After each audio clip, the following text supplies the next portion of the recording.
Hello, everybody, and welcome to the 5 stages of podcast grief. Number 1, denial that this is the only show on. Number 2, anger that the host has a man bun. Number 3, bargaining for a better episode. Number 4, depression for your ears. Number 5, and finally, the acceptance of the slow burning garbage fire that is this podcast. Today, I have a cool guest. He's a B-boy from Sacramento, California, representing Flexible Flave Crew and Meow Styles, Bboy Munch. What's up, man? How you doing? I'm doing good, man. How you doing? I'm doing great. I'm glad you could come on, dude. I've been wanting to get you on for a while. So let's just jump into this. Can you talk to me a little bit about how you started in hip-hop and like your progression as a B-boy? Yeah, well, we go way back. You know, I had a lot of family members that were in the Fresno, Visalia area. Okay. Yeah, so actually, like, I never knew this, but a lot of my uncles braked back then, right? But when I saw them, they were all like popping and doing boogaloo. Oh, so okay. when I was younger, I actually started trying to boog first. That's so I started tight. trying to boog first, and then Actually, I'm pretty sure popping originated in the Fresno area. Yeah. Yeah. Okay. Boogaloo specifically, I believe. okay. Yeah, I could be wrong. You know what I'm saying? But I know that for sure Boogaloo came from the Fresno area. But yeah, and then I actually didn't start really breaking until the end of like my middle school years. You know, I saw, the first thing I ever saw him breaking was my fucking nephew, and that dude was a monster. That dude was doing flare 90, air flare, flare 90, air flare. I'm not talking about just one or two. He would be like flare 3-4 round 90s, Damn. air flare. Yeah, and then he was just like, I remember I used to see him breaking in the beginning. Like all he was doing was like flares and windmills, and you know, in the beginning when you kind of see, you're just like, oh, that's kind of dumb. But then like he moved to Minnesota for like a year, and then he came back, and then he just fucking, I don't know what happened. I don't know what he did, but he just came back and he was a monster. And I was just like, hey, I think I want to do that now. I was like, I think I want to do that. I don't know what's in the Hmong food, but I swear it's like you guys have some fucking talent in breaking, and it's got to be in the food or something. I don't know. I don't know, see man. All these little kids that can like flare 90 hella easy, and I'm just like, God dude, damn it. it's crazy because like as time progressed, right, and I really started breaking.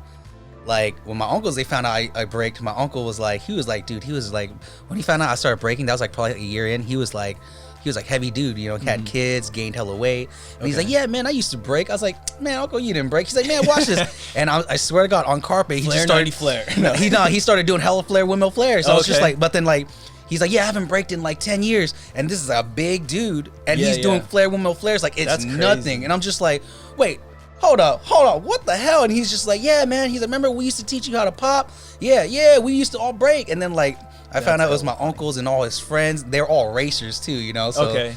And then like, all of them, they're, oh yeah, your nephew break dances? Like, man, you ain't got it. And then one of his Laos homies back then, he was like, yeah, man, look. And he's like, I think I can still do it. And he tried to do like a flare, elbow air flare. And he didn't hit it, but like, when you saw him do it, he's like, oh shit, yeah, you used to have that. Yeah, you know, like, okay. and I'm just like, God, what the hell, man? It's like these guys. Damn. So, yeah, but yeah, I didn't start until like the end of my middle school year. And then I actually started with a couple of my friends.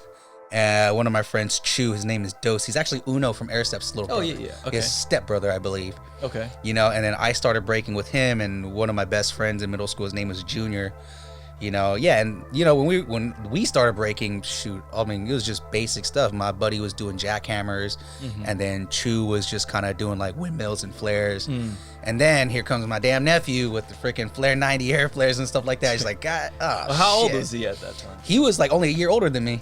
Okay. Yeah, but then, yeah, I don't know, man. Like, for me, when I first started, I was a heavy set kid. So I was like, I was fat. You know, I was really fat. So it wasn't possible to do flare windmill flares, you know, right off the bat, like all these little tiny guys. And I was big for a Hmong kid too, you know. So I think definitely hard. Like I feel like I'm regular height, but I feel like just being taller makes fucking power moves so much harder. I don't know. yeah. why. Well, like, yeah, by the time I was like in 8th grade, I was already like 5'7". Okay. Yeah, I was kind of big for like an Asian kid, and I was like fat too, so it was like 280 pounds. There's a fucking biggest kid there.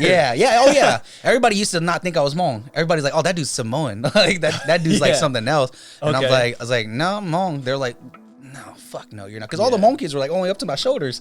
Like everybody was tiny, you know? Yeah, there's most of them that I know. Yeah, they're smaller. Yeah. Yeah, but I mean, if you see my two older brothers, we're like giants, man. Okay. Like, yeah, me and my two older brothers, we tower over our family. You're from the warrior line of Hmong people. I guess. I mean, there's a story about that too. You know, we have like 18 clans. Okay. And every clan, you know, had like a different kind of like job, you know, and stuff like that. I see. So. Okay.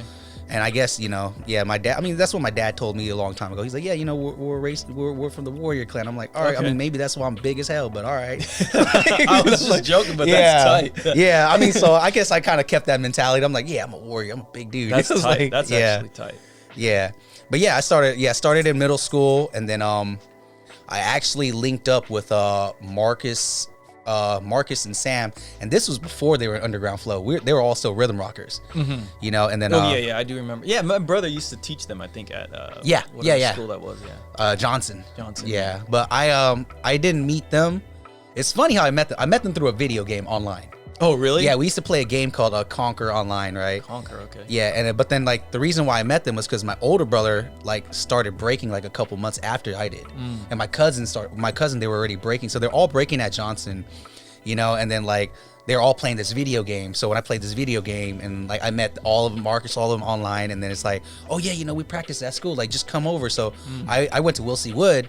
They went to Johnson, so literally I could just walk there after school, you know. And by the time I get there, they'd be out of school, and then I can go break. So that's actually how I first met everybody. So I met Marcus, I met Jose, Image, you know, and then Sam Niver, and then had my, you know, we used to call him the Hmongsican because he hung out with all the Hmong people. He was Mexican. The Dortes, Mike Dorte and Dave Dorte. And then... yeah, man, and we had another buddy, his name was Bean, Gino, but we called him Bean, and then we had Isaac, you know, so I met like all those dudes just like off of like that, and then that's when I kind of really started breaking a lot more, because I would just, all right, screw it, I'll just walk to school every day, you know, and of course there's like a bunch of Hmong cats too, you know, it was like mixed, so it was just like, I actually grew up in a very mixed environment of breaking, which, you know, like is a really good thing, you know, because, you know, a lot of times in the scene here, everybody's like, oh, the Hmong scene is kind of like their own scene. They kind of keep to their own people, and like they kind of only break together, you know. But I kind of came up a little bit differently, where I was kind of like, I was with the mixed group. Yeah. You know? Okay. Yeah, and actually, that caused a lot of problems for me when I was younger. You know, because a lot of people are like, oh, you're not down with Hmong people, man. Fuck you, you're not down with us. You're a traitor. I'm just like, bro, I'm just trying to break dance, man. Yeah, I'm like, just rolling on the floor, dude. Yeah. Come on. But then I find out that all these like ex-gangbangers used to break. No, it's like, yeah, it was crazy. Like one of my, he's the same age as me, right? And he was in a big Hmong gang called MOD at one point. Okay. And I remember he was like, yeah, I was like, oh, you guys break? He's like, yeah, I can break. Same thing, motherfucker starts coming out, flare, windmill flare, elbow air flare, head spin. I'm just like, what the hell is going on? And he's just like, yeah, I just do it for fun, because my older brothers, they all did it. Yeah. And then his older brothers, they're all gang members. I'm just like, flare. Yeah, they're just like, flares. It was normal for them. They're just like, yeah. He's like, I think I can still do 90s. I had a lot. And he did like 3 round 90. I'm just like, God, motherfucker. Like, that's hella yeah. fun. And these dudes didn't even train. They just like, oh yeah, I can do it. I can still do it. You know, street race at night, gang, and then during the day, and then flare 90 flares once in a while. At lunch. Yeah, just it's like, all right, we ain't got nothing to do for 30 minutes. Let's go hit these 90s. Dude, that's hella fun. Yeah, so that's pretty much how my breaking journey started in the beginning. You know? Yeah, so middle school, like near the end of the 8th grade year, like kind of midway through the year, I started breaking. It's on my arm. 2007. Yeah, right there. Yeah. You getting a lot of tattoos with like that kind of stuff, like marking like key events in your life? Yeah, definitely. So like I have a whole sleeve right here in my arm, right? So the first tattoo I ever got was right here. It says break life. Oh, okay. You know, yeah. So, you know, just breaking life with the sack bridge. But in general too, it's to break all of the change that life kind of has on you too. You know what I'm saying? And then of course, you know, on my oh yeah, and I got design. Yeah, and then I got the flex tattoo on my arm. Yeah. You know, I got it on my arm because you know, it's just kind of a tribute to like everybody before me and everybody that came with me on my journey. Yeah. You know, because actually right when I got this tattoo, we changed the logo. You know? Okay. Yeah, so for me it's kind of like nostalgia, you know, like because it's just kind of like I'm the last one before we changed it, you know, because when we changed it, it was just kind of like a sign of like a new chapter of Flex. Yeah. I still have my shirt with that, and I think it's such a fucking dope ass design. Yeah. But like, since I'm not in the crew anymore, like, I don't want to wear the shirt because it's just like, it's not really like, I mean, it's not really good to rep something that you're not a part of anymore. But I like, it's always really good want to have hang. it. I want to hang the thing up because like, I love that fucking design. Yeah, yeah. I mean, it's by Sano. He's Emiko's. Oh yeah. The Japanese house dancer girl, right? That lives in L.A. Yep. Yeah. Yeah. Okay. Yeah. I try to know as much about Flex as I can. You know. So I think like when I was younger, you know, like when I first got into Flex, you know, it was kind of difficult. You know, I was in a crew. I was in Rhythm Rockers. I actually got kicked out of Rhythm Rockers. Oh shit. Yeah. We all got kicked out. You know. So wait, Rhythm Rockers was Tiny Tim, San Juan, Trix, Image, Sam, and Marcus. Hella people. Oh, shit. Yeah. Well, see, in the beginning, I didn't even know that like we had San Juan in them and Tiny Tim, because all I knew was Marcus, Jose, Sam. You know, everybody who went to school with me, right? Yeah, it was all like the high school guys. Yeah. And then when we got in the crew, and they're like, yeah, you know, we got homies from North Sac too, and then like it was San Juan and them, but I didn't really know them like that too much until I got a little bit older, because you know, we were in high school, so there was no means of us being able to like travel and do all that type of stuff. And and it started breaking in 2007. I think the first jam I ever went to, it was at Sac State, and your brother threw us Cap City Cypher. Oh damn! Yeah, that was a long time ago. Yeah, it was like Ajax was judging, Iron Monkey was judging, and shit, I was in finals or semifinals. Yeah, I think so. Yeah. Yeah, I was with Errol Lang. Dude, yo. Yeah. Actually, no. I remember Arrow for sure. Yeah. No, that's actually hella funny, because that just reminds me of like, because for a while we were repping this crew called Business Time. Yes. I remember that. The shit was a total fucking joke to me, because I've been homies with Lang and Errol for the longest time. And those guys rep Nonstop B-Boys. Okay. His old school crew with like Donovan and a bunch of other people. So we were going to enter the thing, and at that time, I think I newly had left Flex, and we hadn't made Second Nature yet, or we were like in the beginning stages of making Second Nature crew. Okay. And so I was just entering this jam with them, and they're like, let's enter as Nonstop B-Boys. And I was like, okay, but in my mind, I was like, fuck that shit.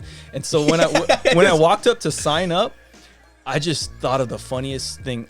I'm going to just sign up as Business Time Crew, because I was watching that show, Flight of the Conchords at that time. Abe is a big fan of the show, and he put me on that. So I was like watching it, and it's like the fucking funniest shit at the time. Okay. And so one of the songs they had in that was Business Time. It's just a stupid ass song about like, you know, having sex or whatever. God. So I thought it was the funniest thing, and so I just wrote our name down as Business Time Crew just as a fucking joke. Oh man. And so then like they call up Business Time Crew, and like I think we were one of the last crews to go up in our prelim battle, and then they're like, what, did you not sign us up? They're not calling us. And I was like, no, that's us.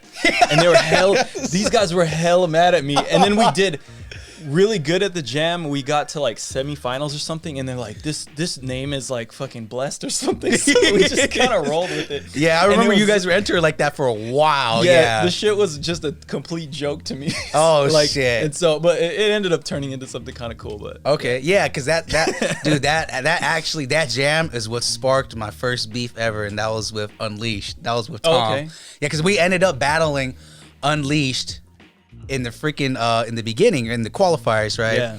But before that, we had previously went to their school and battled them, so there was already kind of like a little beef, right? And it all started off with my buddy TK. I don't know, you remember TK? Yeah, I remember TK. Yeah, so he used to, man, TK. He's like Cambodian dude? No, he's Laos. Laos, yeah. Yeah, so TK used to go on the internet and just challenge people.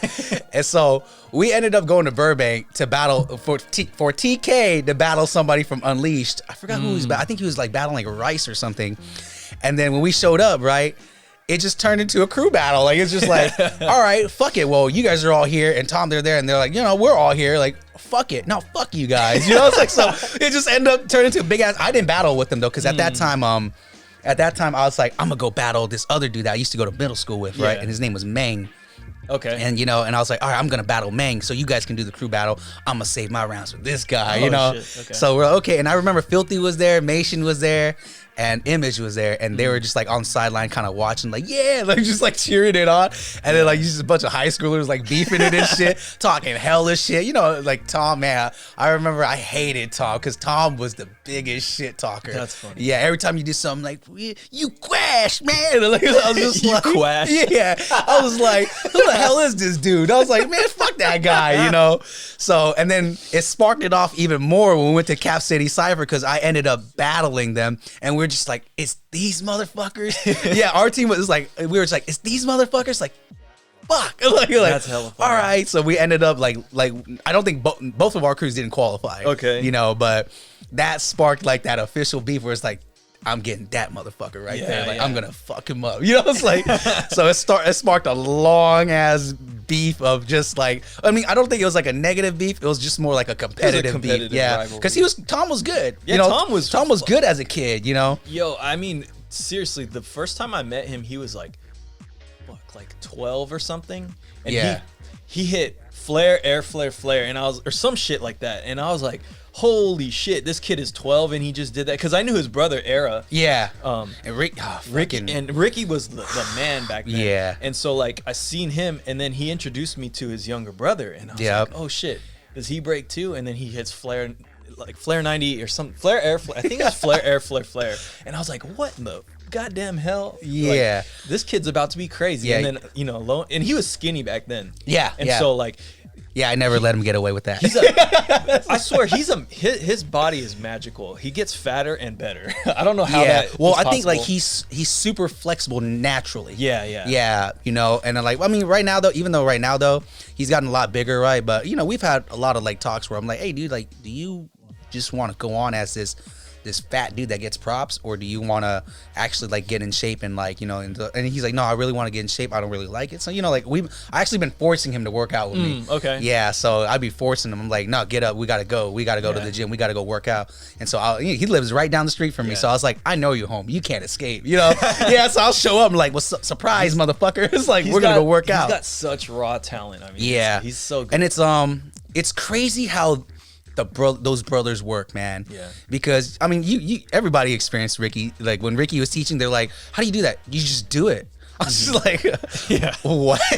Yeah, no, yeah, yeah. And I remember Ricky was like, "Yeah, oh, you want to learn how to windmill? Yeah, okay, here, take your shoes off." What? Why? Because if you hit your feet enough, you're not gonna want to hit your feet. I was like, okay. It's like, all right, I guess we're doing this. You know, I took my shoes off, smacked my foot, like, nah, I give up, dude. I'm good. You know. Yeah.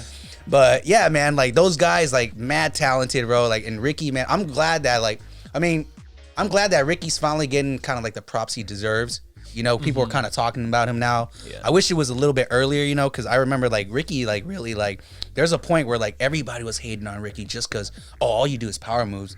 Yeah. You know, and I think it kind of, I don't know if it really got to him, but I remember he got irritated by it. And I used to always just tell him like, bro, like, why do you care? How many of these motherfuckers can do hella one-hand air flares? None. Like, you know what I'm saying? That's like, yeah. And then like dude, this dude was crazy. I remember like they had this little concrete slab in their front yard. And it wasn't that big, and they used to have car parts all around it, so it was even tinier. And there was like cars parked there changing oils and braking at the same time. They were fixing cars and braking at the same time. Tight. Yeah, and then like I remember I would go over there and Ricky would just be like, "Hey, name any power move and I'll max it out." Oh shit. Yeah, and I'm like, "Are you serious?" He's like, "Yeah." I was like, "All right, jackhammers." He'll do like hella jackhammers. Yeah. All right, cool. All right, next, one hand air flares. Shit, I think I can only do 7.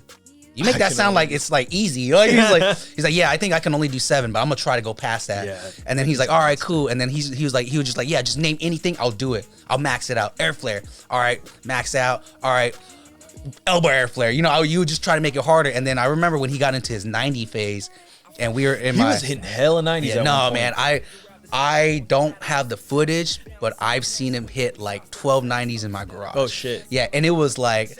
It was funny because... Yeah, I believe it. Yeah. I think I saw in person him hit 1090s, so I can see him hit. Because Ricky's just like, fuck it. Like, yeah. Like, hey, you fall, get your ass up and do it again, you know? And that's kind of the mentality that they had.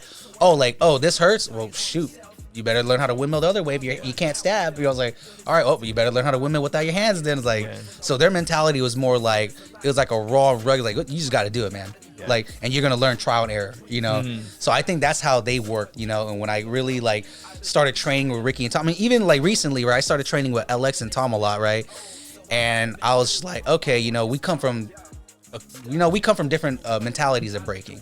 So when I started training with them, I kind of started seeing like, I was like, oh man, I learned how to do tombstones and webs like on the first week of training with LX, you know, because he was just like, dude, all it is just a V-up.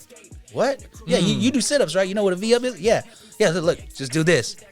All right, I did it and did like 3 tombstones. I was like, what the hell? I was like, damn it. I was like, that's all this was the whole time? He's like, yeah. It's like, look, now when you do web, it's just the same thing, but now you just got to crunch harder. You got to twist harder. I was like, boom.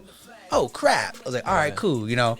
And then with Tom, though, you know, like, I love Tom because Tom is, he loves it, you know, and in general, he just loves it. He like, I remember he used to always tell me, man, I don't care about that. I don't care about that. I don't care about that. And eventually when we got older, he's just kind of like, hey, how do you top rock? I was like, oh, you want to dance now? He's like, yeah, I want to learn how to dance. I was like, all right. He's like, yeah, you look like you have hella fun. I'm like, I do. Like, it's like, I do. Come on, man, I'll teach you. You know what I'm saying? So like, I've been getting down with them a lot, you know. Okay. Just because my crew, you know, everybody's been kind of busy. A couple of guys had like kids, you know, like Tex had a kid, and then you know, Nelson had a kid, and I think he's got his second one coming. Okay. Yeah, and then Ricky had kids. You know, so everybody kind of, you know, just kind of became parents, and the other guys, you know, they kind of just went off and did their own thing, college, school, and all that stuff. So it's a natural progression. Yeah, it's a natural progression. So I think like what I really did, you know, and I really appreciate Abe for it too, because I didn't understand what leadership was, man. It was like I used to always like with Abe, I used to always question his ass, and like the one thing, the one thing that I tell everybody, right, why I have so much respect for this dude is because when he first picked me up, like he could have easily just like treated me like shit, because a lot of people that I met, you know, like they treated me like shit when I was trying to get in legendary. You know what I'm saying? Like, you know, like I said, I'm not gonna name no names, but like I said earlier when we were talking privately, yeah, you know, I met some people before Flex and they were assholes, and I meet them now today, they're still fucking assholes. You know, and I was like, okay, so you guys didn't even change at all. So you know, and I tell everybody with Abe, right? When Abe first picked me up, man, I was like a ghetto little Hmong kid. So Abe, like I remember when Abe first started teaching, I was a sophomore. He started teaching at Johnson, and everybody's like, "Don't listen to that dude. He's whack. He doesn't know what he's talking about. He's deceiving." Abe is not whack. Yeah, I mean, I don't know how much he breaks now. Maybe he's not really on his prime, but back in the day, that dude was the fucking man. Like for reals. Like, no, and his thought process of breaking is fucking insane. You know, like he plays chess with breaking. Yeah, he's a chess master for sure. And that's what people don't like. I tell everybody, I was like, dude, they're like, man, like Abe, like, you know, like he's like, you know, he doesn't really listen. I was like, dude, you know what it is, man? I was like, when I was younger, I told everybody, when I was younger, I felt the same way. I was like, man, like you're telling me to do all this shit. What the fuck? Like that doesn't make sense. Like you're hella dumb. And like, look, I tell everybody, one of the main reasons why I respect Abe is when I was a kid, he picked me up when I was 15. I used to cuss this dude out like on a daily, like, fuck you, Abe, you're fucking whack. You don't know what the hell you're talking about. Don't talk to me. You know, I ain't trying to fucking top rock. I don't want to top rock. That shit's fucking whack. You know, like, and he's just like, bro, you're gonna be good at it. You're gonna be good at it. And I'm like, nah, man, I don't want top rock. That's for whack motherfuckers who can't break. And then like, yeah, you know, like, and I was a kid though, you know, I didn't know no better. I was like, man, nobody wants to fucking top rock. Like, that's stupid. I'm trying to do these fucking air flares and like, I'm trying to be like everybody else, you know. And then Abe was like, every day at practice, he'd be like, Munch, come here. Nope, come here. Nope, come here. You're gonna top rock. Nope, come here. Come here, every single day. And I remember I used to try to avoid him going to practice. I was just like, don't fucking talk to me. And I'll give him hella attitude. And I told him, like, I've been in the crew for like 2000, you know, like I started breaking in 2007. I got in 2010. So 10 years now. This year's 10 years, you know. And in the 10 years that I've been with Abe, he has not once ever yelled or cursed at me. You know? Yeah, I don't think he ever really did that to me either. Yeah, and I was telling everybody, I was like, dude, like I've seen Abe go off maybe in my whole 10 years with him, maybe twice. Okay. You know, and that's when people were really out of pocket and really out of line. It was to the point where I was going to beat people up and Abe was just like, no, I got it. And boom, and I was just like, oh shit. Like I didn't think he had that in you. You know, yeah. And then he was just like, he's like, no, man, that dude just pisses me the hell off, man. I'm just like, okay, shit. I was like, whoa. And then when he like went off, everybody was kind of like fuck, we've never heard Abe go off like that, you know? And I was like, oh shit, though. And then that dude that he was yelling at was kind of like, oh fuck, you know? Yeah, like yeah, I was like, and I was like, real. you pissed him off. I was like, yeah. hey man, I've 10 years, I've never heard this dude cuss at me, not once. You know, every time I would be tripping, he'd be like, Munch, stop. You don't know what you're talking about. You don't know what you're talking about. Munch, who won freestyle session? Okay, who did this? Yeah, I used to hate it, man. I used to get, I was like, you know what? You know what? That's why you're whack. That's why you can't break. You know, I was like, that's why you don't even practice. You know, you suck. You know, and like he used to like, and he would take it so casually. Like, okay, all right, cool, all right, you know. But every time, every day, because I would go to practice every day. It didn't matter if I was pissed off at people. I would go every day, and every day, even though the day before then, even before practice, I would curse him out. He'd be like, "Come on, Munch, come on." No, come on. Yeah. Yep, you got to do these drills. You got to do top rock drill. You want to get in flex? Yeah. All right, then you're going to have to do all this.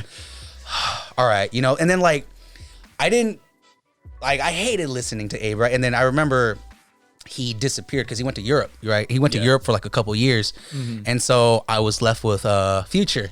Okay. You know, so the first year when I got in, I trained with Abe. And then when Abe left for like a couple years, I started training with Future, and Future too is a freaking monster, you know. He thinks on a different wavelength. Yeah, sure. it's in a different way from Abe too, you know, patterns and concept wise, and you know, like, but Future is like a drill sergeant. Like, he is, yeah. I remember he was like trying to teach me something, and I couldn't learn it. He's like, "Go there and do it, and if you can't do it, don't come back."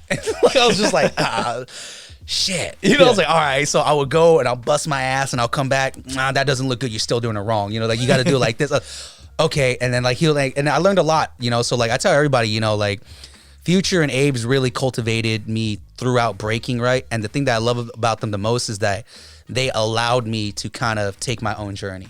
Okay. You know, like Future, I talk like with Future and Abe, like I could talk to them about anything, you know, like growing up to, you know, especially a home kid from kind of like the hood, right? Like I was going through like a lot of strife, you know, in identity and stuff like that too. And a couple of times, you know, in depression and stuff like that too. Right. And those guys were kind of always there to be like, you know what, you know, that shit sucks and like it shouldn't be happening. But you know what, come on, let's just go break and let's just go do shit. And then the first event that like really got me into breaking and made me want to start traveling, right? I went to Seattle. Okay. Yeah, I went to Seattle, right? And that was with Legendary.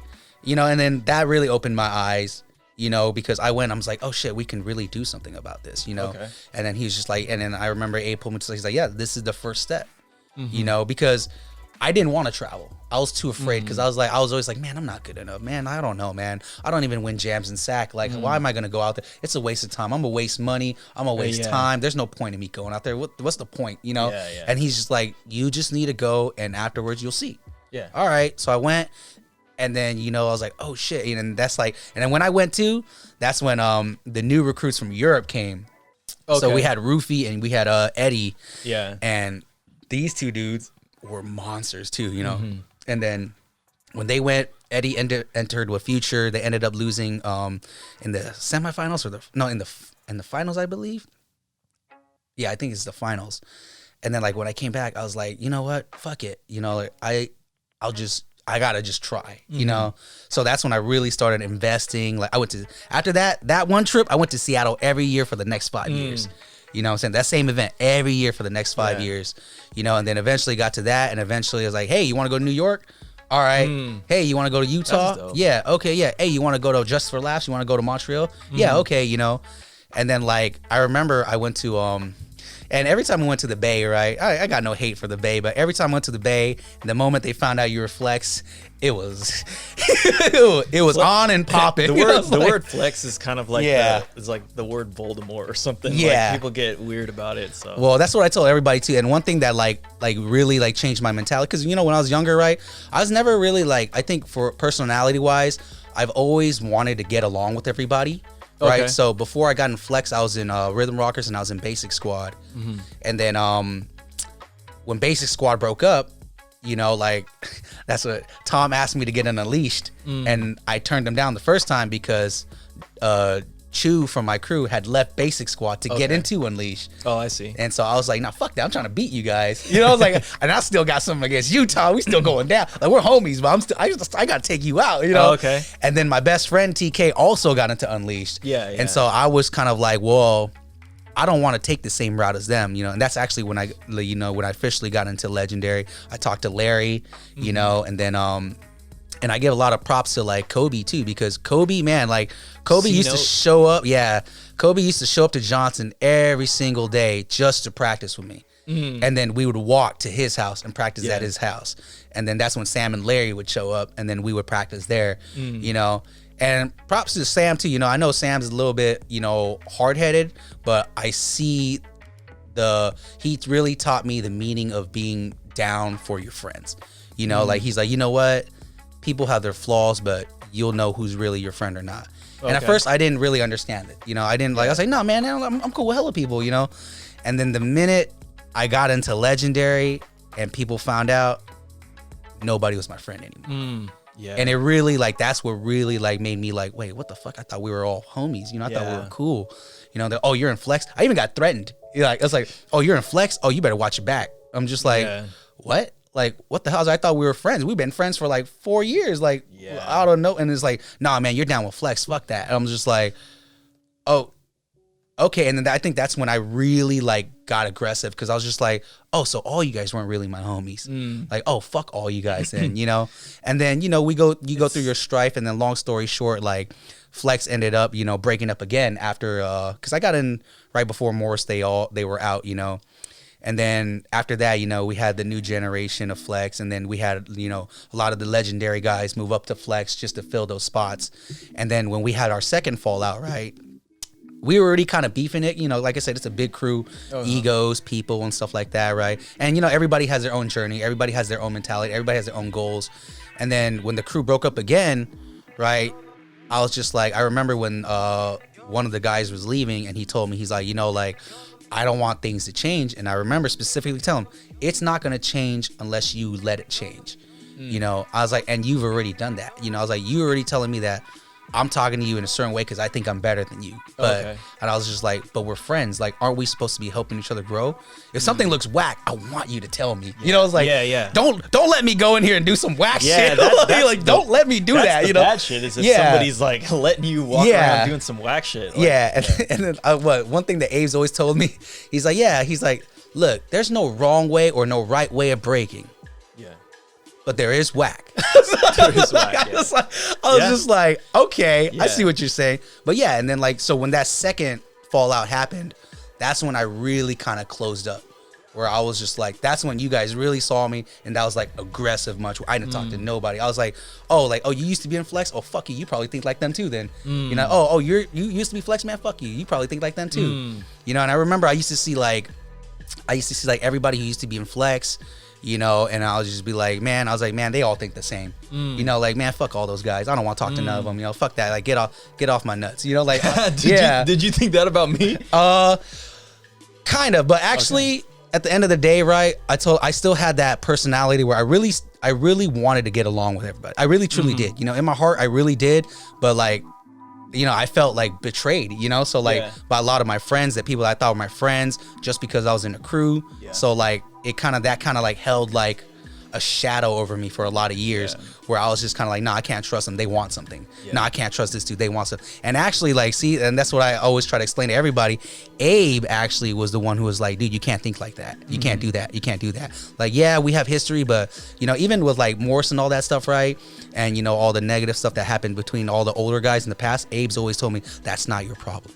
That's not you. That's like, look, you gonna go through your own journey. And he's like, you know what? They may be dicks to me, but if they're cool with you, then that's cool. Just understand that this happened between us, so I don't trust them.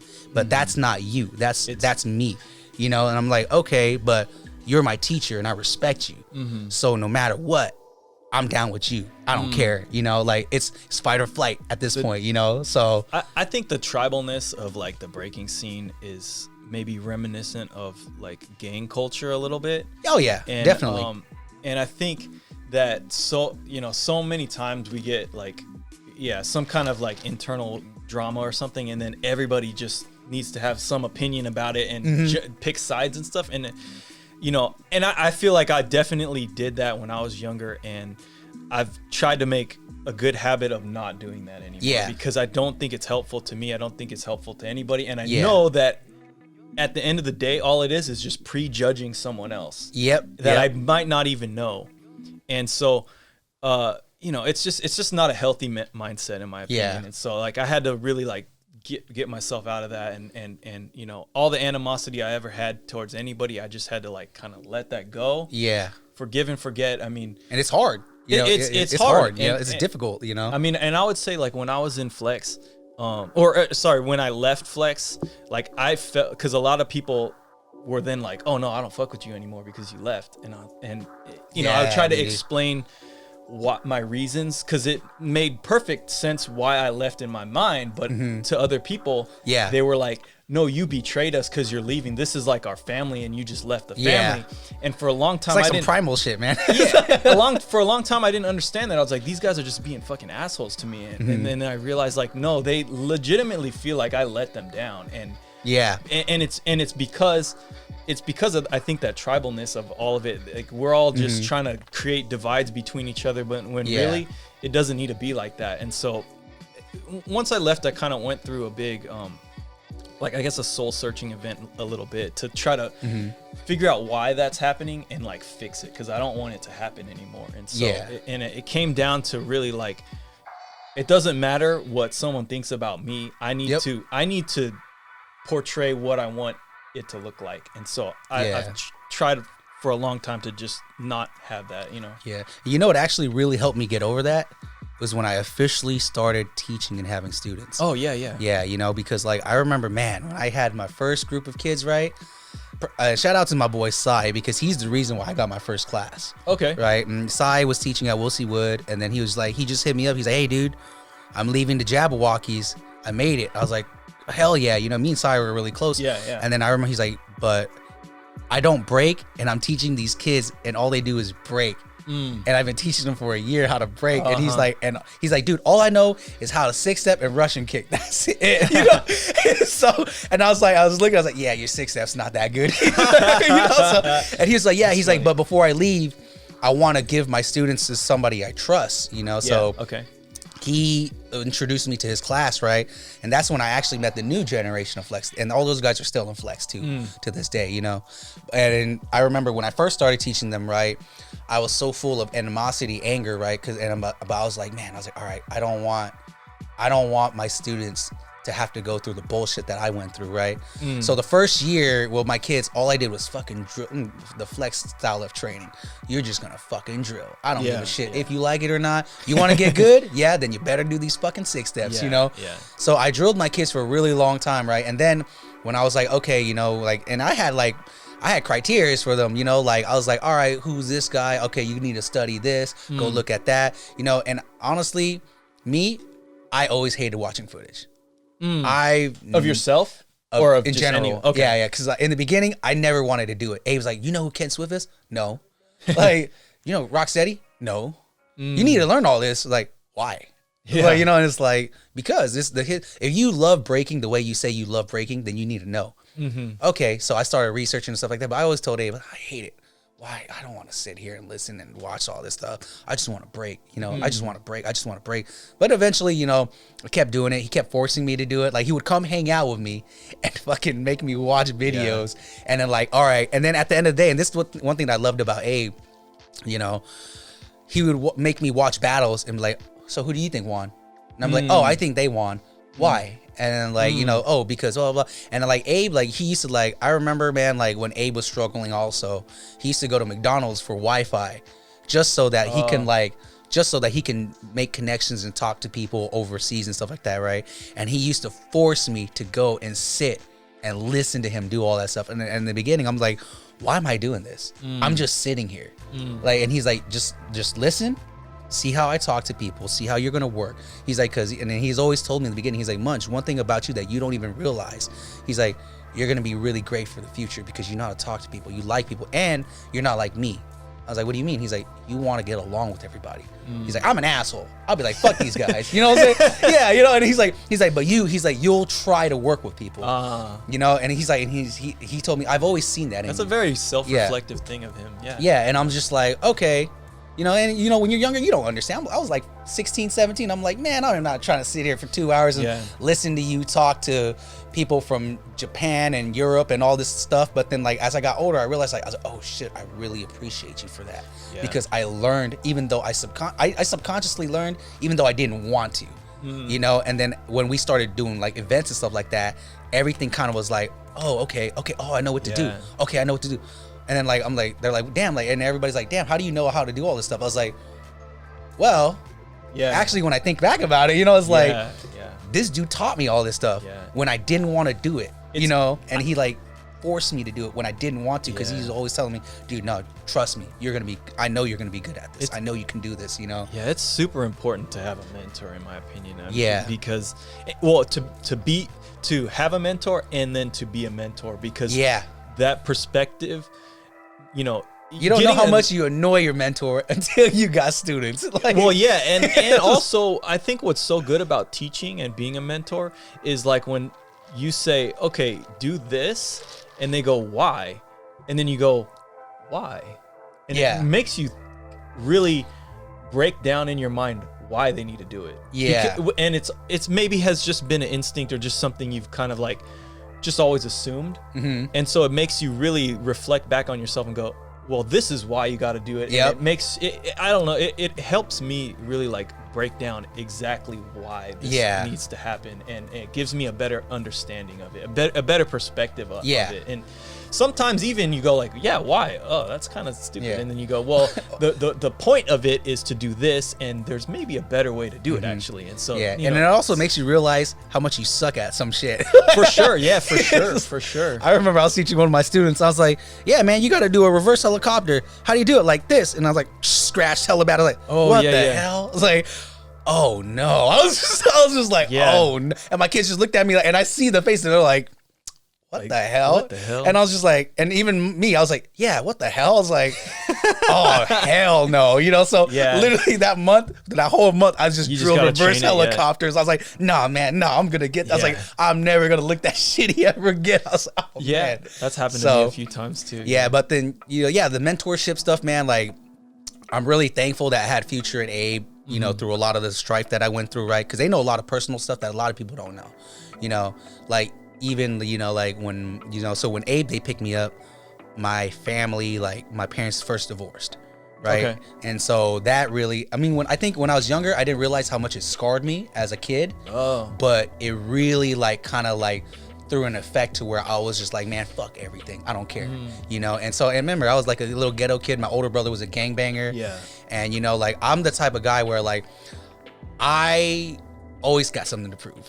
You know, I always got something to prove. You know, when I was younger, I was like, oh, you're not going to get that? Because I remember Abe used to be like, Munch, you're not going to be able to air flare. Stop. I'm going to do it, Abe, and I'm going to make you eat your own words. You know, I was like, yeah, and I did it. You know what I'm saying? I did it. I was kind of the same way, Yeah, but then I think it was like, you know, it's a youth thing, you know, where you're just like, nah, man, I can do it. I can do it. You know, I can do it. You know?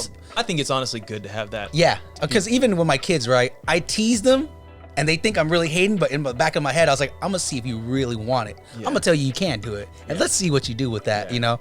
And a lot of my students, man, I'm really glad that he allowed me the opportunity to recruit and and I think he knew that I needed it too, honestly, because when he allowed me, he didn't even like reject it at all. He was just like, oh, you're gonna teach? Yeah. Okay, yeah, that's good. I'm like, but I don't feel like I'm ready. He's like, never know until you do it. For sure, I knew I wasn't ready. You know, for sure I knew. You know, like I was like, dude, like I'm still learning. With anything in your life, you will probably always feel like you're not ready for it. Yeah. And you just gotta freaking jump in, and maybe you're not ready, but you probably are more ready than you think. Yeah. You know, or that you're giving yourself credit for, at least. Yeah. And so you just gotta freaking go and learn on. Yeah. You know. Yeah, because I've always been the type of guy, man. Like honestly, like I tell everybody, I hate the way I break.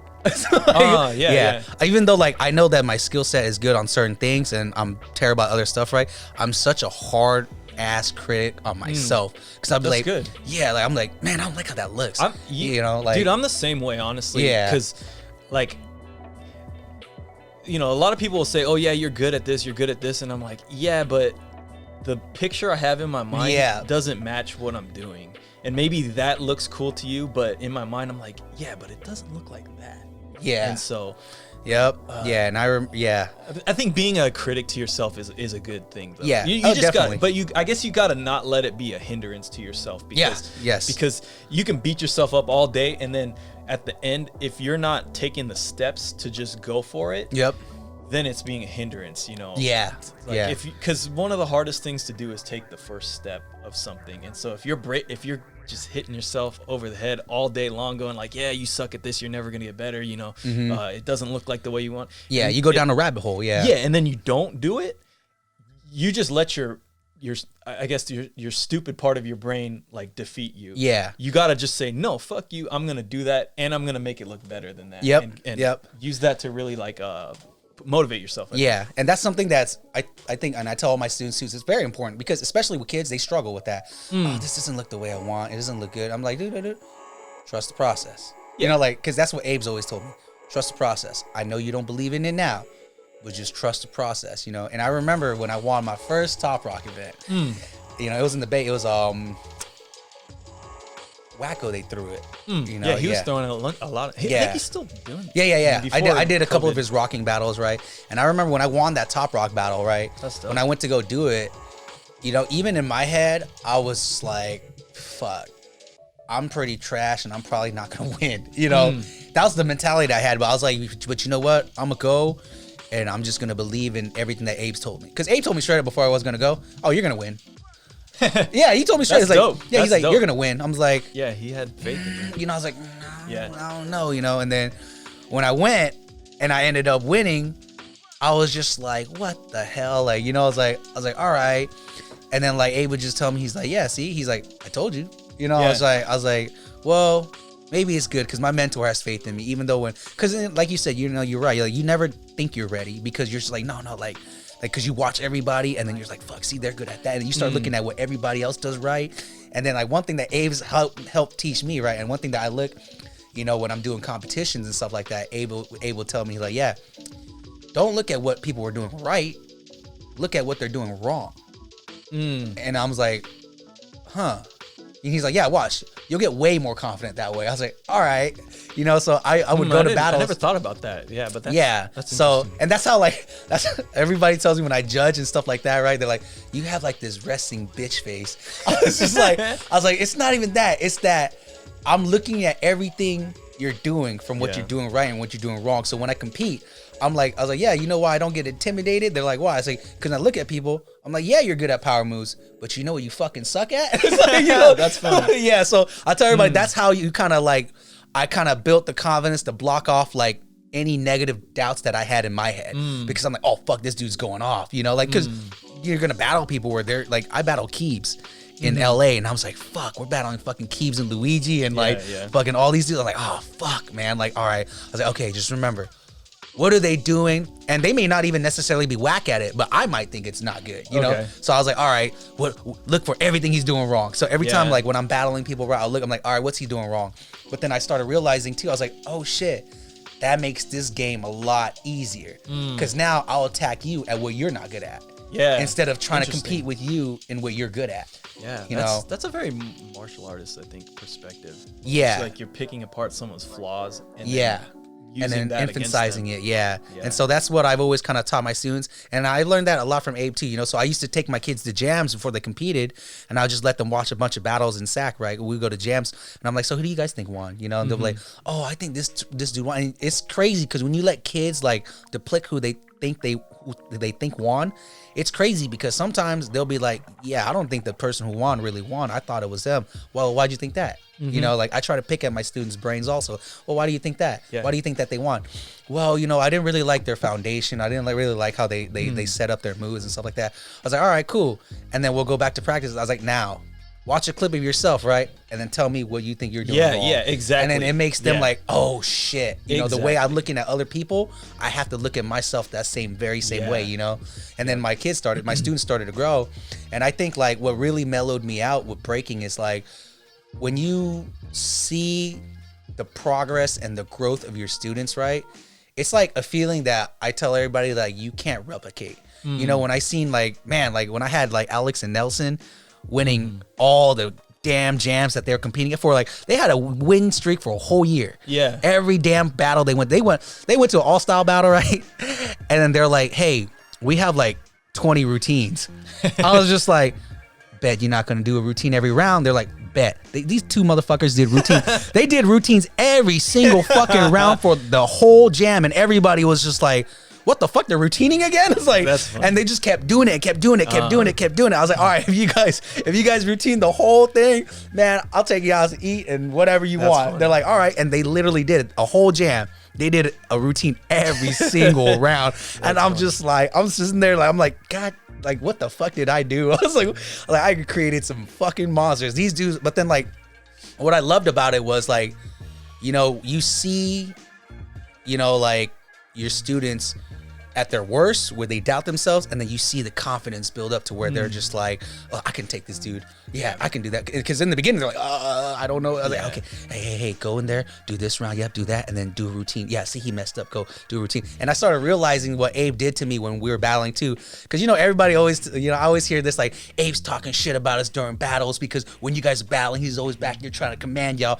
Not really, because every time I battled, Abe would always make me laugh because Abe would be like, look at this dude, man. Yeah. Look at him. His hairline is hella off. You know, he's not even talking about breaking. He's like, yeah, because he's trying to like make you comfortable. So he's like, look at this dude, man. Yeah. You can't wear Adidas and Nike at the same time. You know what I'm saying? That's actually exact. That's how I get myself confident in battles. Actually, is I go like, you know, that dude's pretty dope, but you know, look at his hairline or something, you know. Yeah. What I mean? And you just start talking shit about them in your head, like, oh man, look at this dude. Cause I'm naturally just a jokester, so I'm like just thinking about like if I was just making jokes about this guy, what would I say? And yeah.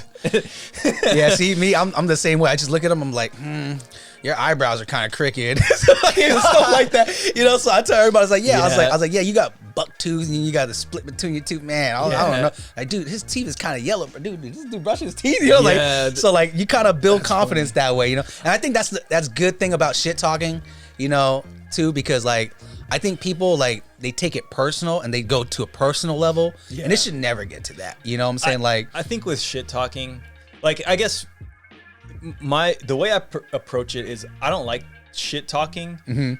But if someone shit talks to me, like for sure you're gonna get laid out. You know what I mean? It motivates you. Yeah. Well, and so because like the whole battle, I'm kind of just making jokes in my head. I'm not gonna say them out loud. But then as soon as someone's like, "Fuck you, you whack, you suck, your whole crew's whack," like, oh well, let's talk about your hairline, my dude. Yeah. That's that's always been my approach. Is like don't start it, but like, you know. Yeah. Well, I think like so one of the funniest moments for me in breaking, right? I remember we were at Style Elements, right? I forgot what year it was, but we were putting Austeezy through like a trial run to get into Flex, right? And this kid was fucking mad dope, you know. And I remember like we're at Style Elements and he was breaking, and this like older dude like called Austin out and was just like talking trash, and I'm like, oh man, you don't know what you're doing, man. Start trying to up rock Austin. Yeah. And Austin is kind of like generally a quiet dude, and he's just kind of like in the beginning he's just kind of what the fuck, you know, like what the fuck. And then like Abe just walks up on the side and Abe's just like, man, you don't even know how to dance. Like, what are you talking about? You're not even rocking. Like look, you could barely stand on your toes, you know? That's and then like funny. The dude was like talking shit. He's like, man, you about to see this? And then he's just like rocking, right? And then like he tries to go down, do bad footwork, and Abe's like, oh, this is Austin, come here. I was like, Austin, come here, pulls Austin. Austin's just like a little kid, like, what? And he's like, yeah, come here. Go ahead, Austin. Go ahead. No, go ahead, back up. No, let him do that. And then Austin starts breaking, and the dude's just like, man, what's that? Abe's like, you know what it is? Domination. Dude, the whole cipher starts laughing, and the dude doesn't know what to like say, and then Austin's fucking tight, so Austin's going off, and I'm just like, oh shit, this kid's kind of going off. And then everybody's looking at Austin, like, oh shit, he is going off. Dude. And Abe's like, you see that? You can't even sweep like that. Go ahead, do a helicopter. It's just like, that's hella funny. Yeah, and it's like, I tell everybody the best moments in my breaking, especially during Cypher, is when Abe is there, because he makes it hella funny, because he doesn't even care. He's a funny guy. He just starts clowning, and you're just like, the whole seriousness just goes away. You're just like, all right, man. man. I'm just gonna get down. You gotta have fun with dancing. I think. I mean, yeah. I think if you're not having fun with it, you're doing something wrong. Yeah, sure. definitely. I mean, and with and just in general with the hip hop stuff like that too, right? And that's the pros and cons of it. Like, I think one thing that I really love about the breaking culture and just hip hop in general, it's that like we don't have any colors or anything. Mm-hmm. Like, dude, everybody's welcome.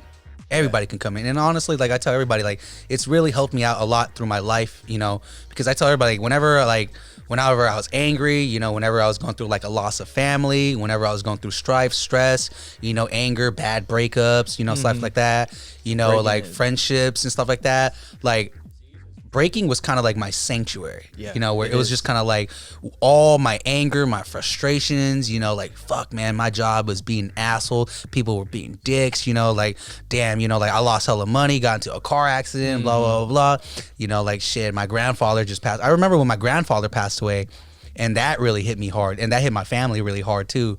And I remember I showed up to practice, and Abe was there, and Abe was like, what the hell are you doing here? And like, like I was at my grandfather's funeral all day, right? And then there's a time where like they let us take a break. Yeah. And I was like, hey man, I'm just gonna like take like a couple hours off. I'm gonna kind of just go and like release some stress. And my family's like, all right, cool. And then I ended up going to practice. And Abe's like, what are you doing here? I was like, dude, I just need a break, man. And he's like, all right, come over here. And then he's like, hey, everybody come here. And it's like, all right, we're just gonna cipher today. And so we just ended up like getting down and ciphering. Yeah. And like, like I didn't want like, and everybody's like, you want to talk about it? I was like, no, I don't want to talk about it. I just want to dance. Just want to dance. Yeah. And so like they're all right. And so I'm breaking, and then like Abe just makes everybody come around me. We just start ciphering, right? And he's like, hey, dude, whatever you need to let out, bro, go ahead. Yeah. Talk all the shit you need. Meditative thing. Yeah. And then like I was like, all right, and like it eventually built up to the point where like I tell Abe, right, because I know the relationship with Abe and a lot of people, and a lot of people don't want to talk about it, but I was like, I tell everybody I talk about it because I came up with Abe for the past 10 years. Yeah. And if it was really as bad as everybody said it was, I wouldn't be here. Because I'm the type of dude where like I want to get along with everybody, but I also don't take no shit. So I always tell everybody, yeah, if you want to approach, like I've had so many people like judge me just because I was flex. And like even with like, when I'm hanging out with Alex and Tom, they're like, you guys are hanging out with Munch? And it was like, yeah, why? It's like, well, isn't he a flex guy? And then like Tom's the best, dude. Tom gets me weak, and Tom was like, man, you don't know my boy. Shut the fuck up. It's like, yeah, like, and I'm really, and then Tom's like, me and Tom actually we became really, really close in the last couple of years too. Because like, his crew stopped breaking, and then my crew, everybody kind of went off and did their own thing, right? And for me, I'm kind of like a hard ass. So no matter if I'm tired or whatever, I always break, because I tell everybody like, I love it to the point where I want to break, and at the same time too, I don't want to lose my skill set. Even if I'm not breaking to get better, I'll just break to maintain, or I'll just break to kind of like get some workout in. Because I started looking at it as a, what, it's not really, like Abe used to always tell me, when you can accept the fact that like sometimes you might not be able to do all the stuff that's on your bucket list and some of these crazy things, like as much as I want to be a Red Bull guy, sometimes I know that might not be possible. And at the same time too, I'm not gonna not reach for it, but at the same time too, I'm not gonna let that kind of like, oh, I failed because I never made it to Red Bull. Yeah. To be honest, I think like with Red Bull or not just Red Bull, but like all these like I guess sponsored crews that maybe is what you could call them. Like, I think it's cool that there's money coming into the scene. Yeah. But what I don't like is that now you're on terms. Their terms. And, and I think in general, like dancing, any kind of art, like you really have to be on your own terms. And so I hope that the people that are involved with those sponsored crews like understand that you can't hinder an artist's creative process. Yeah, you got to let them kind of go with what they're doing, and like kind of let them go on their own terms, or at least give them some kind of freedom. I know they're making moves on your dollar, but like you don't want to become the thing that's in the way of their creativity. You don't want to be a robot, you know what I'm saying? Like, and I tell everybody, it's like, I'm happy that financially you're able to make a living off breaking, right? But there's pros and cons to that, in my opinion. You know what I'm saying? Like, I remember when I was coming up, and like a lot of people don't even know, like I lived in Europe for a while. Oh, really? Yeah. I lived in Europe for a year. Oh, shit. Nobody really knew that, right? But then like that, in my opinion, was like the best. Like, dude, when I went to Europe, man, when I left, I was like, and actually, like, the truth about it is, like, I went through a really bad breakup. You know, okay. I went through a really bad breakup. You know, I wasn't getting along with my mom. You know, like we were like butting heads back and forth. And I remember the thing that triggered me was my mom. I told my, you know, because I used to travel all the time, and then my mom said to me, "You're wasting your time. You're never gonna make it." Oh shit. You know, yeah, my mom said that to me, and I remember like I snapped mentally where I was just like, okay. And then like I went into my room, I hit up my boy Simon. Shout out to Simon Stedo, you know, and I hit him up. I was like, hey, I want to move to Europe, and I want to break, and I want to just train, and I just want to get away from everything. You know, like, is it cool if I come and stay with you for a while? And he's like, dude, if you come, how long are you trying to come for? I was like, I don't know, man. Like maybe like a couple of months, maybe a year. And he's like, if you come right now, I can find you a job. Oh shit. Yeah. Okay. I was like, okay. And he's like, and then I have an extra room. You could come. You could come live with me. He's like, as a matter of fact, Abe's gonna be coming. Oh so, shit. Okay. So you know what? Like you and Abe could just share a room if you don't mind. I'm like, okay, cool. Sold my brand new car, and literally an hour later, I came back out and I told my mom I'm leaving. She's like, what do you mean? I was like, yeah, I fly out this weekend. Damn. Yeah. So my brother bought my car. I bought my plane ticket. I already had money saved up. I bought my plane ticket. I sold my car to my brother, and I left that weekend. That's crazy. Yeah. That's and then a really crazy thing to do. Yeah. And then so when I left, right, when I got to Europe, right, it was like kind of like nostalgic, right? Because I got there and I'm just like, holy shit, I'm fucking like I was scared. You know, like I was just like, fuck, man, like I did all this shit off of pure like emotion, you know, like anger and like I was like, fuck. So like I right when I got there, my boy Simon was like, I got a jam for us to go to. It's gonna be it's gonna be in Germany. You're gonna land in Italy after a 14-hour flight. We're gonna drive 8 hours to Germany. Damn. Yeah. So I got off the plane. Got in this tiny ass fucking car because they used to always tell me because I had a Honda Accord. They got them European cars. Yeah, they had a little Geo Metros. Yeah. I had, and see when they came to the US, I had a 2008 Honda Accord. Okay. So when they sat in my car and we drove to Seattle to do a jam, they were like, "Damn, this car is fucking big." I'm like, this is like a normal ass sedan. Car, And they're like, nah, bro, like, dude, if you come to Europe, there's no, like, if you have a car like this, you're like baller. And I'm like, nah, that's not right. And then when I got there, I was sitting in the back of a Geo Metro, like, I'm like, fuck, man. Yeah, dude, like, they got them tiny ass Fiats and whatever. Yeah. And you're just like, what the fuck is this? This is not even a car. Yeah. They walk everywhere. That's why. I wanted to sleep. And like, I would sleep for like probably like 30 minutes, get up. Fuck, man, I was so uncomfortable, you know? Yeah.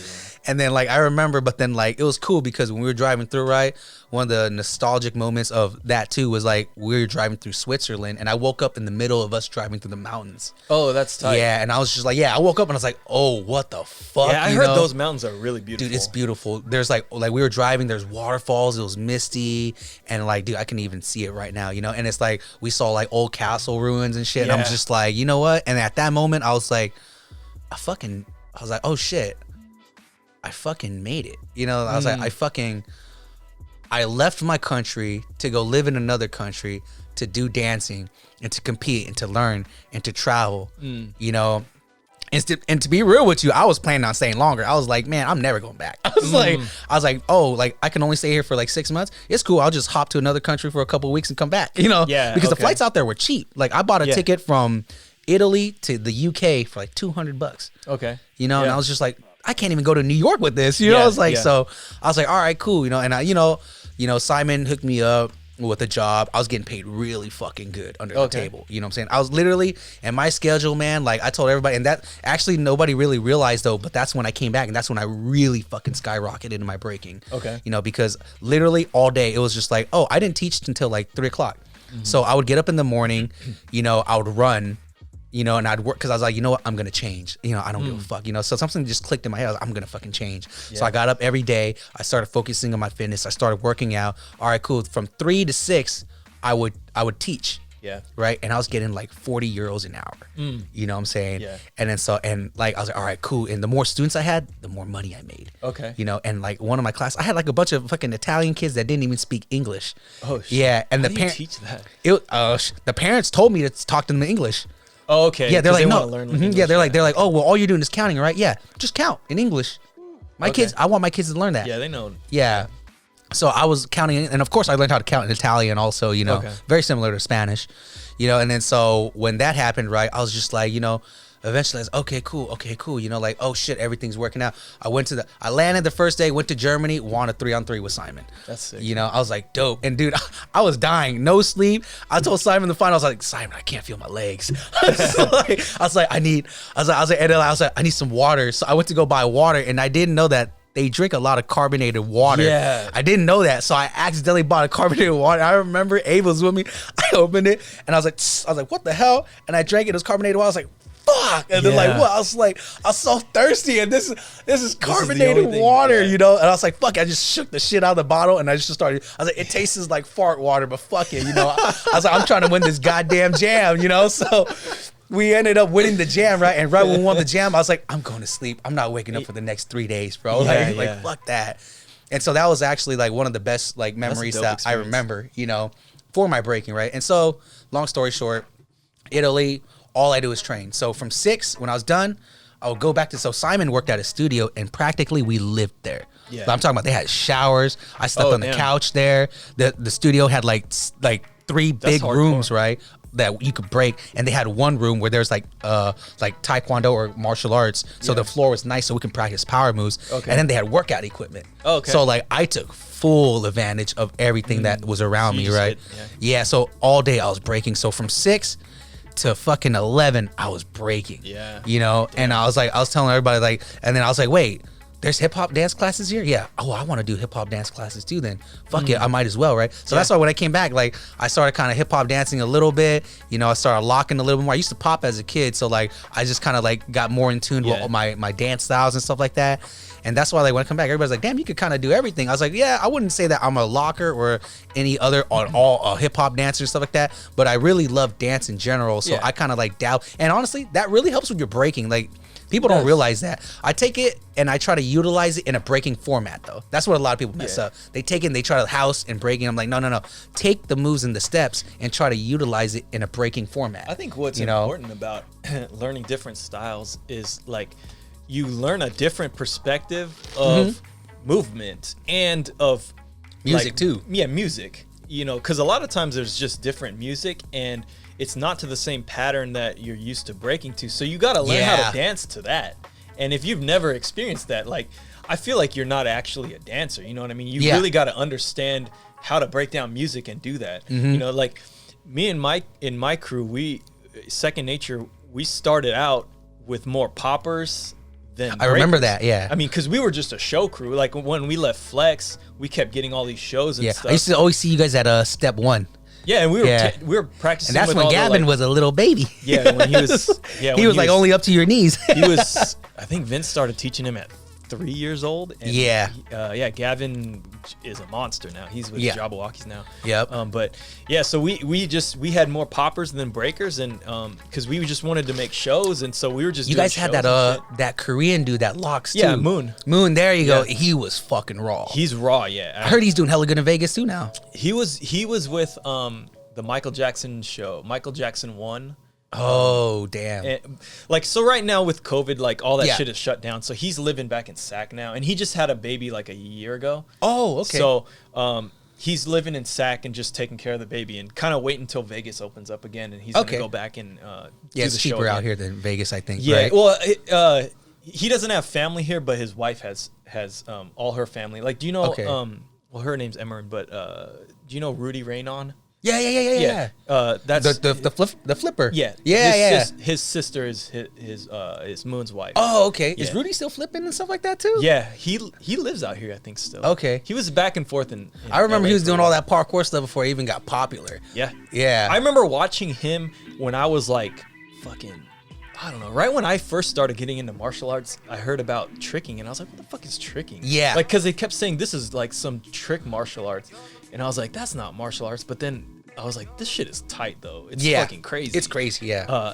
And so like, and he was like one of the high hitters back at that time. Him and Because he was already Steve. doing all these like combination flips. Yeah. He was already doing all that. It was in the early stages of tricking, really. I mean, I don't even know if it was called tricking back then, but they were just like they're just doing combinations of flips. That's it. Yeah. So I was watching it, and I was always into those like wushu movies, like back in the day. Oh yeah. So, I always wanted to learn wushu just because I thought it was so beautiful, like such a beautiful like kind of dance style, like like a martial art dance in a way. Yeah. So I just love the way it looks. So I always wanted to learn wushu. And so when I saw them doing that, I was like, oh, this is like fucking extreme wushu or something. Extreme wushu. But anyways, so so I started watching him back. Man, I was probably in middle school or something. I don't know. Yeah. So when I finally met him, I was like, oh, dude, I'm like kind of a low-key fan of you. But because I remember all those dudes too, because, with Marcus and them, like even Dave Dorte, the Dorte brothers, Dave and Mike, they started tricking, right? And Gino Bean, all the guys I started breaking with, they started tricking, and then like I remember, and Mike and Dave, they were like, dude, they were tall guys. They were like 6'1" or 6'2", and they were doing crazy ass flips, and I'm just like, what the hell? Like they're like, yeah, man, you just got to do this, boom, boom, boom, boom. I'm just like, yeah, not gonna do that. Like I feel like my ankles are gonna snap, so I'm gonna stick to try to spin on my head, man. So but I remember all that stuff. It was, and I remember Rudy, because Rudy was around Marcus and them too here and there. He was good friends with them. And then like everybody just kind of like, after that, everybody just kind of branched off. Once I got into like flex, I kind of just branched off my own too, because I think it's just, it was like, I've never really liked the he said, she said mentality, right?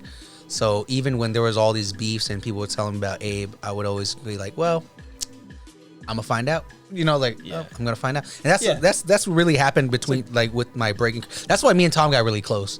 Because me and Tom were just kind of like, well, we don't really care about what people say, so whatever. If you don't like us because we hang out with this person, then that's kind of your fault. It's exactly. Like, and then like as I got older and as I got my students right, I just started telling myself, like, dude, like, all of this is pointless. All this dumbass beefs to me is pointless. It's necessary because we got better. I was like, man, like at one point I think we just got to get over it, so that's just kind of how like I saw that, and then but anyways, I'm going back and forth. But I tell everybody I love talking about my breaking journey, right? Because I think it puts a whole perspective of flex that a lot of people didn't realize or see. And also, like, I know that even when you guys were in it, right? I always told everybody too, like, even though you guys were in it and you guys left, right? With some people it was negative, with some people it was good. I always understood, that like people, sometimes it just wasn't meant for people, but it was a good journey. It was a start to their journey. And that's like one thing that I tell everybody, that like I kind of don't like people that used to be in flex, because in the beginning I was just like, even if you don't like your history, right, it's where you come from. So you should at least respect it enough to be like, you know what? We had a fallout and it didn't go well because we were younger, but you know what? Like it was a really good chapter in my life that really taught me a lot. Because, and also I tell everybody, I mean, if everybody, like, let's say for example, if none of you guys left flex, right? I told him, I was like, then my story would have been way different too. You know what I'm saying? That's true. And so it's like at the end of the day, like, as I got older and I started looking at it, I was like, you know what?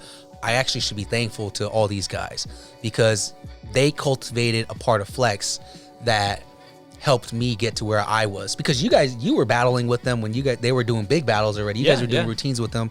We were doing big battles. Especially I love the battle when you guys were in Texas and you guys were battling Havocoro and all that stuff. It was an intense battle. Yeah, it was intense. Yeah, that was a crazy jam. I was just like, I was looking, I was like, damn, I was like, that must have been intense. I was like, holy crap. There's a lot of pressure. A lot of shit talking too. No, I mean, because we went there and Havocoro was like, fuck these guys. Yeah. And we were like, and we were just and you could bluntly see it in the video too. Fuck these guys too. You know? And so, and then we won, and they threw a goddamn fit about it. Yeah. And, and I think Havocoro is dope, and so like, I've always had like mad respect for those guys. Yeah. But it was just like to see the fit they threw. I was like, yeah, That's what you get for talking shit, motherfuckers. Yeah, at the moment you're just like, yeah, fuck you guys.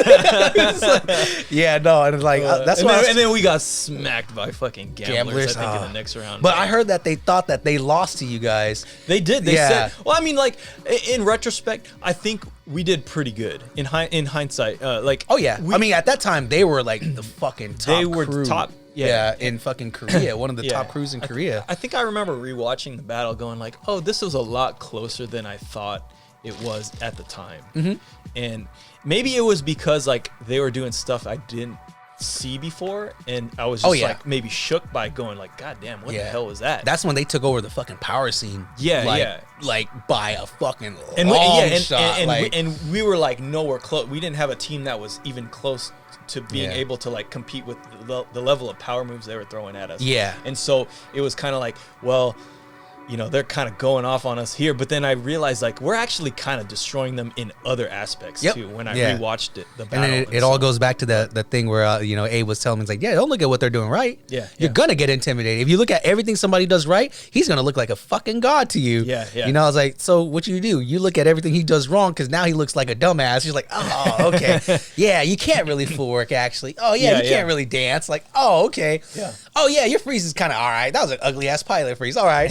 Okay, we're good, you know, like, but I mean, you got them 90s though. You got hella 90s, you know. But that's like, that's like one thing, like, you know, like with the flex history, right?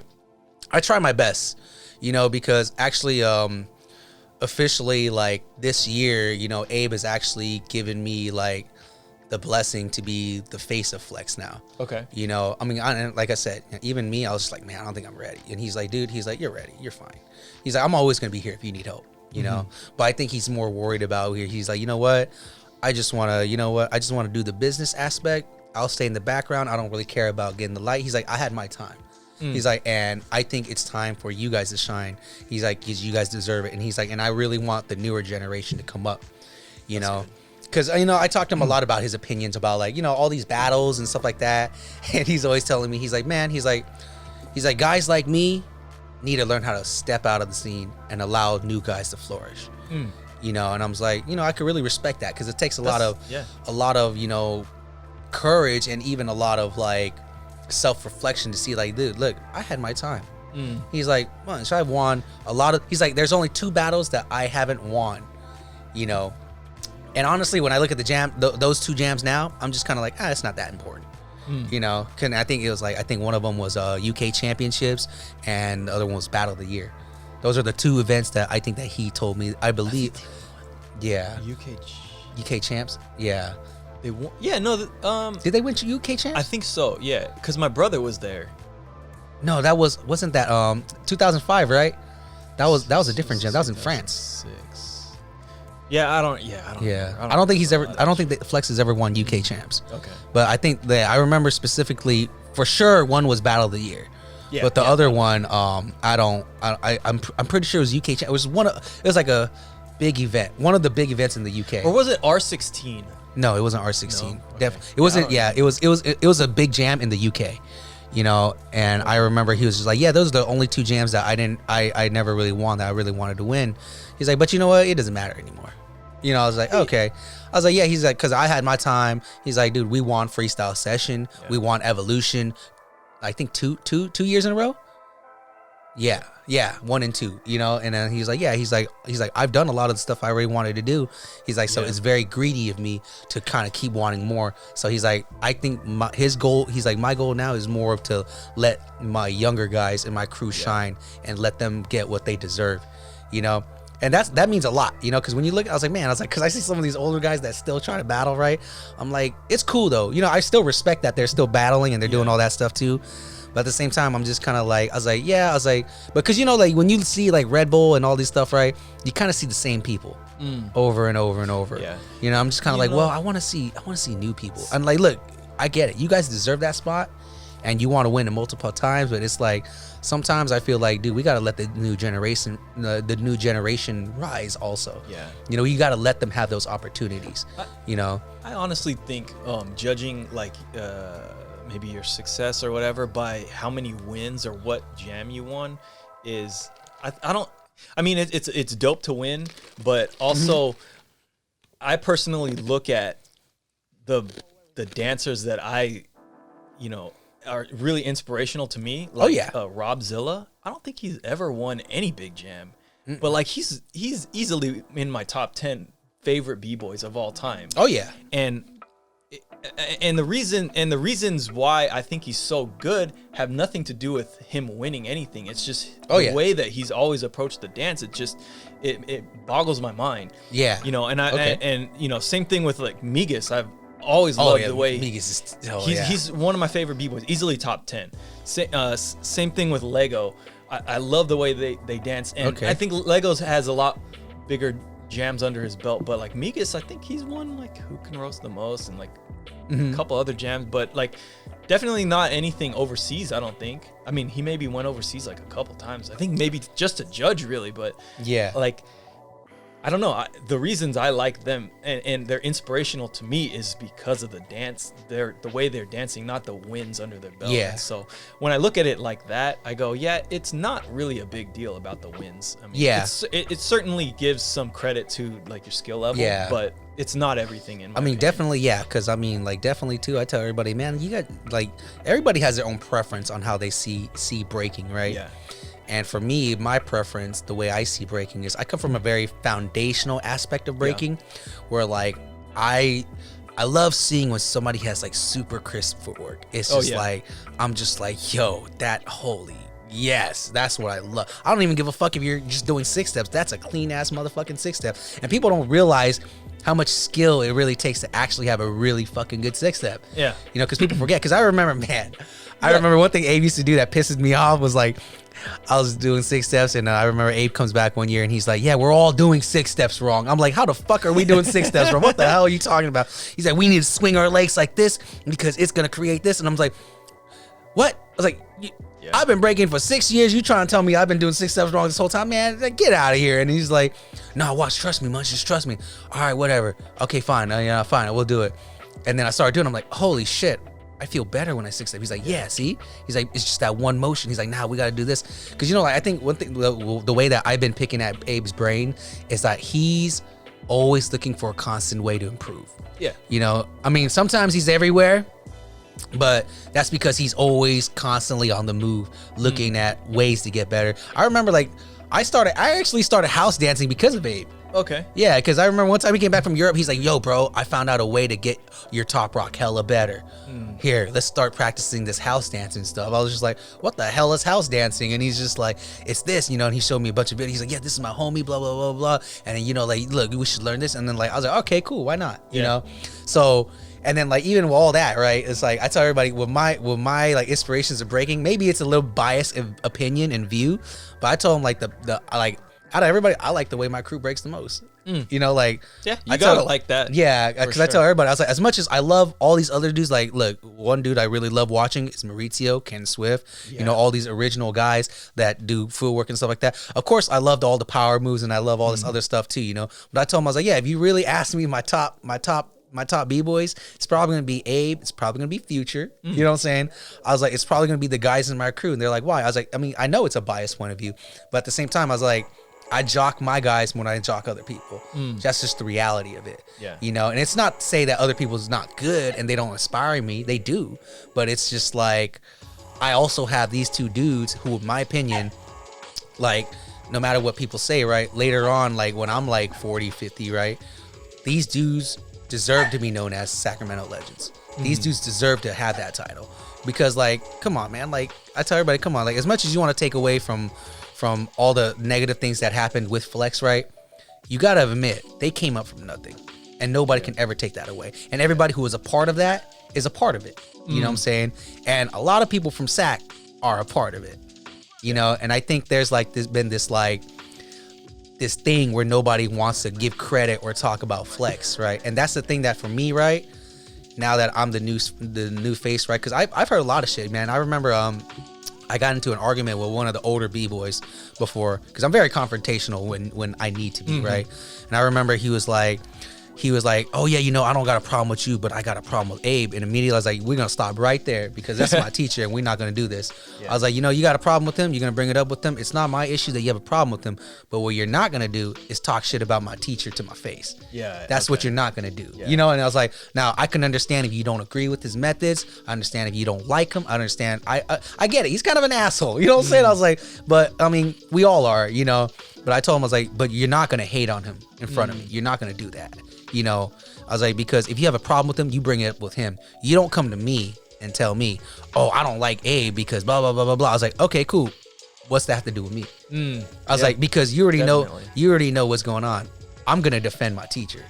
And even, to this day, Abe hates it when I call him my teacher. I mean, it's your homie. It's your homie. You're not gonna do that if your homie, someone's talking trash about your homie. And I think people forget that. I'm just like, I was like, I'm never gonna do that to you. I would not come up to you and talk shit about your friends to you. I was like, why would I do that? I was like, I can say like, hey, I disagree with them. I don't really like the way they think, but that's just me and them. That's not, I don't hold no grudges, because if I could honestly, truly say, like, I don't really have an issue with anybody. A lot of people feel like I do have issues with them because, they were previous flex and I was. But I tell everybody, like, I don't have an issue. The thing that I have an issue with is when you're coming to me and trying to solve you and his problems through me. That's what I don't like, because like I said, I don't like that he said, she said stuff, because you can go to him and say, oh, see, I told Munch this, but you didn't, and that's why I tell everybody, I was like, look, if you really want to talk to Abe, you just go talk to him. And if he doesn't want to talk to you, you should understand why he doesn't want to talk to you. But you should just keep trying. If you really want to talk to him, you should just keep trying. Because I like to tell everybody, like, it took a long time for me to talk to anybody who left the crew while I was in it. For example, like V Flave, Rice, Anthony and all these guys, some of these guys in Brothers of War, right? Like I can really truly say that, at one point I was really bitter. Because like you said, when you left, everybody's like, man, fuck you, Kurt, fuck you. I felt the same way. And it wasn't that like they left the crew. It was the fact that I was like, damn, we're family, dude. Like you fucking like, because you didn't like the way something was going, you just like, fuck you guys. And, but then, at the same time, like I was young, so I didn't understand that, like, maybe they really wanted to do something and they felt held back and they felt like they weren't able to do it with us. So they had to make the hard decision and go their own route. And sometimes like we don't see that in the beginning, and that's why like even like in like now I'm just kind of like, when I see everybody, right, I'm just happy to see everybody. I'm happy everybody's doing well. I'm happy that people are successful. I'm happy that people has got families, right? Because at the end of the day, when I got older, I was just kind of like, you know what? I'm just glad that you guys are still alive and kicking. I'm just glad that you guys are still in the scene. I'm still glad that you guys are still trying to break. And like all these negative feelings that I had in the past, right? I tell everybody, like, I don't really care about it anymore. I just want to be cool with everybody. I want to enjoy my breaking. I want you to enjoy your breaking. I want everybody to enjoy their life, And if we do have problems, and if there's some things that you don't want to, you haven't let go of, we could always talk about it, but just be mature about it. You know what I'm saying? I was like, look, I've had my flaws, you've had your flaws, I've had my views, you've had your views, and like we got to understand that, like, we're two different people with two different perspectives.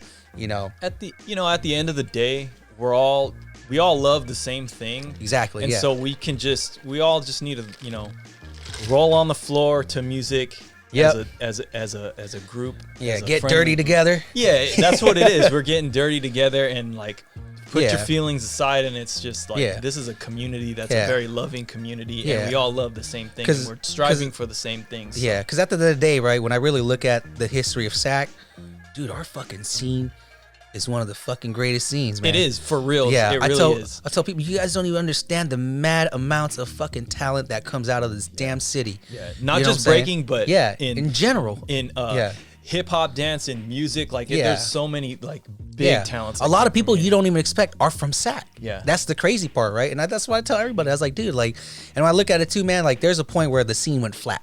You know what I'm saying? And like, I tell everybody, like, damn, like, when the scene went flat for that couple of years, I was just like, fuck, dude, like, but what about all the fucking future kids? What about them? Yeah. Was my beefs and my pride so selfish of me that I would destroy the scene so that the future kids can't grow? Yeah. And then when I started thinking that way, I was like, fuck, I can't do that. Like, I don't want to do that to my students. I was like, fuck it. I'll squash all these fucking beefs. I'll throw it all out the window. I don't give it two shits. You know, I was like, because at the end of the day, I want my students to grow. I want everybody to grow. And if you have students, I want your students to grow. You know what I'm saying? And I tell everybody, of course, if you're not in my crew, I'm not going to teach you everything. Why would I teach you how to beat my crew? The whole point of us being in a crew is for us to compete against each other, you know? I was like, so friendly competition is great. I think that's very important and essential in breaking, you know? But also remember, man, at the end of the day, this is a dance and this is an art form. And this is meant for you to release all your personal traumas, anger, emotions aside. It's like therapy. Yeah. You know what I'm saying? And I think we get caught up in the competition aspect of winning and the pride and the glory that we forget that sometimes. Yeah. You know? Yeah, definitely. No, I mean, and honestly, I think that's probably a good way to wrap up this show, actually. Yeah. We're hitting an hour and 30 minutes. Oh, damn. It's been that quick already? Yeah, no, this shit flies by. But yeah, no, I mean, I think that's dope. Like, just, this is a therapeutic community and this is like all one family. Really, like, we got to approach it that way. And I think that's a great sentiment. So in closing, like, do you have any closing remarks? Where can people find you? I'm very easy to find, man. My Instagram is Munch the Ox. You know, the ox is just because the ox in Hmong culture, you know, it plows our fields. It's like a strong animal, you know. If you really look at how Hmong people raise an ox, it's kind of like the ox comes and does all the hard work, and then they let him go back into the mountains and do his own thing for the whole year. And then when they need somebody to plow the rice fields again, they go and find him. You know, and they bring him back. That's hella tight. Yeah, and if you look up the documentary too, the ox remembers its owners. You know, so if you're not its owners, he won't let you get near him. But if you want to bribe him, you got to give him like a little salt, you know. So so that's why my Instagram is Munch the Ox, you know. But yeah, Facebook is really easy. You know, if you type in Ryan Munch, Chinu, TSNIU, right? It's just Chinu. It's like a little nickname that it's like a Hmong nickname. Right, I don't think it's spelled properly, but it's just how one of my homegirls spelled it, and as like a joke, and I just kind of kept it that way. Okay. Yeah, but yeah, man. And then a little advice that I would just give to everybody is like, man, like at the end of the day, right? Your art is your art, but understand that, you know, we're a community and we're here to grow, you know, and your ego is probably one thing that's going to kill your growth. You know, if you have an ego against everything, then you're not going to grow. You know, you got to go through everything with a clear mind. And that's how, you know, even with my Muay Thai stuff, that's how I look at it too. When I went in there, I was just like, yeah, I've been to a couple of street fights. I know how to throw my hands. I was like, but when I'm in here, I don't know shit. You know, especially every time when I train with Abe too and my mentors, or I train with somebody in general and they're trying to teach me, I'm just kind of like, you know what? Put aside everything that I know. Let me see what you're trying to get at, you know? So always keep an open mind, keep an open heart, you know, and, you know, just keep pushing for the best for yourself. You know, understand that like there's going to be a lot of bumps in your road, but that's just kind of trials and tribulations that life's going to throw at you. And once you overcome that, you're going to succeed. Yeah. You know? So, yeah, man, I pray that everybody succeeds, man. Much love to everybody. And thank you so much for having me on here, too, man. Thanks for being on, dude. Yeah, man. Anytime, man. Yeah. So, like I said, man, like. Yeah, no, I could talk to you all day, dude, honestly. Yeah, and definitely. I need to take a fat piss, but. No, you're good, man. You're good, yeah. No, yeah, I'd love to have you on again. And, you know, I'm trying to expand the show a little bit to get some more people. So, it'd be really dope to maybe even get some of the other Hmong B-boys that are big in the SAC community to even do, like, some kind of group thing. Because I want to learn a little bit more about this type of shit. So. Yeah, man. So anyways, yeah, thank you guys for listening. Thank you for being on. Thank you guys for watching. Sorry this show sucks. Peace.